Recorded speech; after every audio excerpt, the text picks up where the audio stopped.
নানা রকম ঝঞ্ঝার মধ্য দিয়ে যাচ্ছে চীনের অর্থনীতি। এর মধ্যেই যুক্তরাষ্ট্রের নিষেধাজ্ঞার আশঙ্কা উপেক্ষা করেই রাশিয়াকে সহযোগিতা করছে তারা। চীন ও চীনের বিভিন্ন কোম্পানির সমর্থন পেয়ে রাশিয়াও ইউক্রেনে নিজেদের যুদ্ধকে এগিয়ে নিচ্ছে। এতে এসব কোম্পানি অচিরেই যুক্তরাষ্ট্রের নিষেধাজ্ঞার মুখোমুখি পড়তে পারে বলে আশঙ্কা করছেন বিশ্লেষকরা। এখন প্রশ্ন হচ্ছে, ভঙ্গুর অর্থনীতির মধ্যে চীন কেন এমন ঝুঁকি নিচ্ছে? কারণ যুক্তরাষ্ট্র নিষেধাজ্ঞা দিলে তাদের অর্থনীতির জন্য সেটা মোটেও ভালো কিছু হবে না। সেটা জেনেও বেইজিং কেন এত প্রবলভাবে মস্কোকে সহযোগিতা করে যাচ্ছে? আজকে আমরা এই প্রশ্নেরই উত্তর খোঁজার চেষ্টা করব। আপনাদের সাথে আছি আমি মোহনা হোসেন।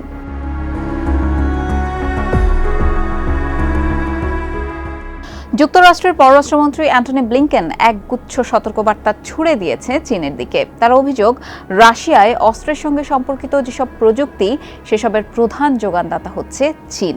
এসব অস্ত্র ব্যবহার করে ইউরোপকে নিয়মিত চোখ রাঙায় রাশিয়া। সম্প্রতি বেইজিং সফরে চীনের কাছে এই বিষয়ে বিস্তারিত তথ্যও তুলে ধরেছেন ব্লিংকেন। যুক্তরাষ্ট্র বলছে, ইউক্রেন যুদ্ধের সময়ে যুক্তরাষ্ট্রের অনুরোধে চীন রাশিয়ার কাছে অস্ত্র ও গোলাবারুদ বিক্রি না করলেও এমন সব উপকরণ বিক্রি করেছে এবং এখনও করছে যেগুলো সামরিক কাজেই ব্যবহার করা হয়। এর মধ্যে রয়েছে সেমিকন্ডাক্টর, হেলমেট, ড্রোন, ভেস্ট, যন্ত্রাংশ, রেডিও ইত্যাদি। রাশিয়ার শিল্প খাতে চীনের কাঁচামাল সরবরাহ করাও নাকি আমেরিকার মিত্র ইউক্রেনের নিরাপত্তার জন্য হুমকি তৈরি করছে বলে মনে করছে যুক্তরাষ্ট্র।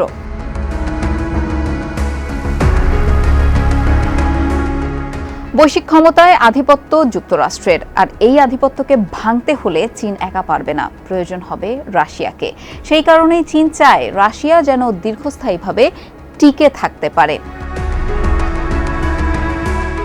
বর্তমানে চীনের প্রেসিডেন্ট শি জিনপিং ও রাশিয়ার প্রেসিডেন্ট ভ্লাদিমির পুতিনের মধ্যে ঘনিষ্ঠ বন্ধুত্ব বিরাজ করছে।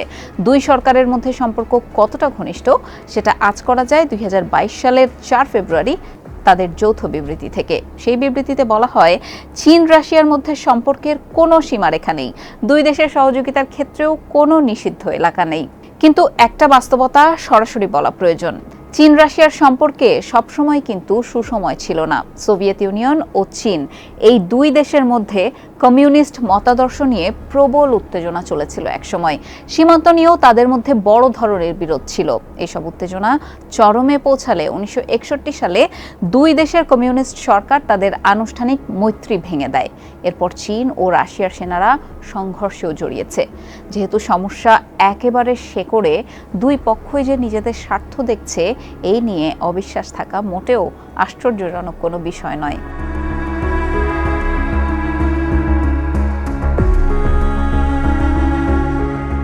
এদিকে দ্বিতীয় দফায় ট্রাম্প প্রেসিডেন্ট নির্বাচিত হলে ইউক্রেনকে সমর্থন দেয়া কমিয়ে দিতে পারে যুক্তরাষ্ট্র। একই সঙ্গে তারা রাশিয়ার সঙ্গে সম্পর্ক উন্নয়নের চেষ্টাও করতে পারে। এই ক্ষেত্রে যুক্তরাষ্ট্রের সঙ্গে চীনের যে লড়াই চলছে, তা থেকে সমর্থন তুলেই নিতে পারে রাশিয়া। তখন চীন রাশিয়ার সম্পর্ক এতটা শক্তপোক্ত অবস্থানে নাও থাকতে পারে, সমীকরণ হয়ে যেতে পারে আরও জটিল।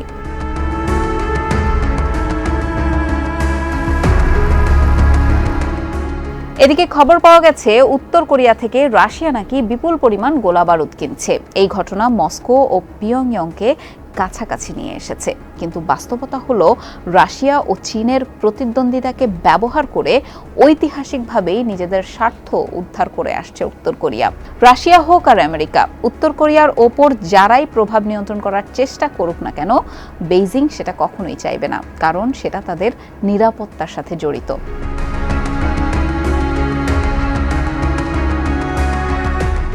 ঐতিহাসিকভাবেই চীনকে পরোয়া না করার দেশ উত্তর কোরিয়া। চীনকে পরোয়া না করার একটা বড় উদাহরণ হলো কিম জং উনের চীনাপন্থী চাচা কিম জং নামের হত্যাকাণ্ড।